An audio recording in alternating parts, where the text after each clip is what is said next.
So I'm going to follow up a little bit here and talk about the differences between sight and sound and maybe even touch a little bit. But I'm interested in the degree to which we can describe as clearly as possible the differences between hearing, touching, and seeing. I think if you just walk up to somebody and you say to them, hey, what's the difference between hearing and seeing and touching? I think most people just say, I don't know. I know what it is, but I can't really tell you what it is. I think the more that we get serious, though, about trying to describe the differences, one of the things that becomes very clear is that the space and time of each sense, that is, the field that gets opened up by each sense, is very, very different. Let's just take, for example, when you touch something, you only and exclusively are touching what you're touching. You sort of make a purchase upon the touch. That is, touch has no possibilities, right? You can see where you may touch, but touch itself is a disclosure through contact, and it occupies the immediate space and time. Now, it maybe has a little bit of a retentional aspect, right? I can sort of remember in my feeling of something where I just was. I can hold something and then move my hand along it and have a sort of retention or a gathering along of where I just was in the sensory manifold of the touch. Now, compare that just as an example to hearing and to seeing. When you see something, you see it out in the distance, and there's a disclosure of the intervening distances between you and it. That is, when I'm looking out at something, I look at something, I see it, it's always a surfaced entity, right? It has a surface, and I can see surfaces, and the surfaces are figures against a background. And no matter which figure I identify when I look around and sort of scan all of the things I can see, I can only see surfaces and their colors, right? I see colors and surfaces. And when I do so, I see the distances between me and those items in the distance. Sound is just nothing like that. Sound surrounds you. You never hear um, surfaces, right? Surfaces are a uniquely tactile and visual phenomena. You don't see, sound gives a different kind of whole than the bound whole that we can see. So if I have this book here, when I have the book, I can only show three sides of it at once.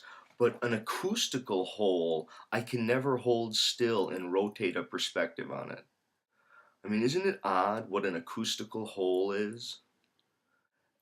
Sound has no surfaces. Sound has no veneers. When I hear a sound, okay, so a car goes by. When I see the car go by, I can see the car, and I see again the intervening distances between me and the car. Or if something's obstructing my view, I see what's obstructing my view, and again, even there. But the sound liquidates the distances between, and it doesn't disclose it. Now, maybe if I tap something, I can hear the entity make a kind of sound in relationship to the room that it's in. So if I tap something within an auditorium, it sounds different than if I tap it in a closet that's full of clothes, or even an empty closet, right? There seems to be a kind of bouncing around of the sound that's surrounding me. Sound doesn't have the sort of equal phenomena of privileged point of view. Now, there admittedly is a better and worse places to be seated in an amphitheater, but there's a sense in which the sound is distributed across and throughout the amphitheater in a way that the sights are very, very perspectival. There is a really good spot to sit, and there are really bad spots to sit.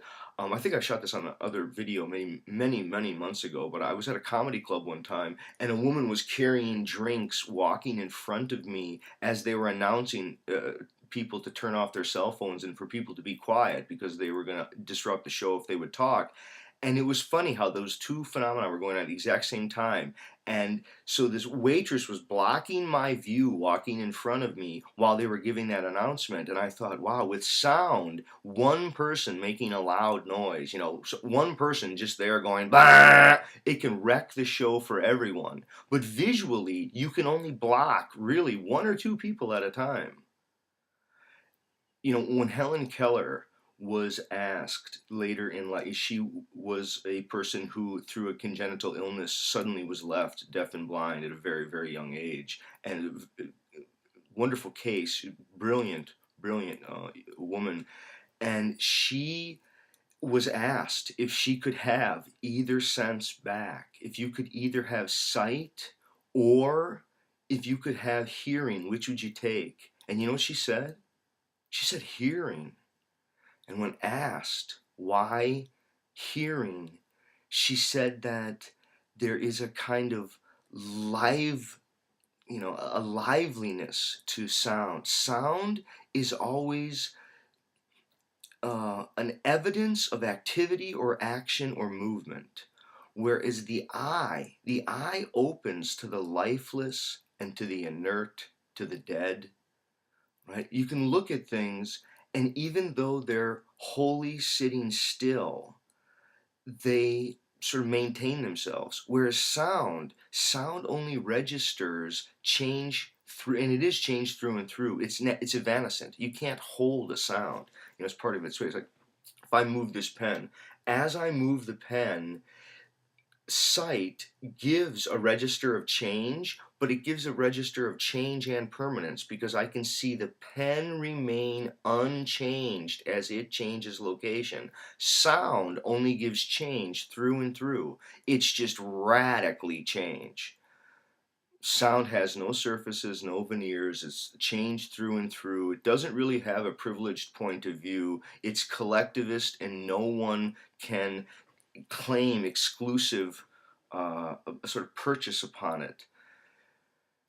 To really get at those differences and to try to understand what the experience of life must have been before people became literate, to try to understand what happened when you became literate, when you learned to imagine that sounds could be seen, and you started to fool yourself into thinking that by writing a word down, you were taking a sound and turning it into something seen. What we've really done is we've learned to translate one kind of experience into another, but I think we've also really learned to cover over what sound is. I think many people believe their eyes. If they can't believe their eyes, they believe what they touch, but they're suspicious of sound. Sound is a reality that is, for many people, it's in the closet, it lives in the basement. It's one that they don't really think about nor try to deal with. In fact, many people, they will try to turn sound into something seen in order to deal with it. And they'll act as if that's a sufficient way of dealing with the phenomena of sound as sound. I don't think that it is. We can do that. You can turn a sound into a sound wave, and you can say, oh yes, look, the sound wave has a crest and a trough, and here's its periodicity. But what you're doing is you're turning sound into what sound is not, something seen. Sound is an interiority. It's part of consciousness, and it's part of a kind of depth of self and a depth of community that all of the vision in the world will never ever disclose. Thank you.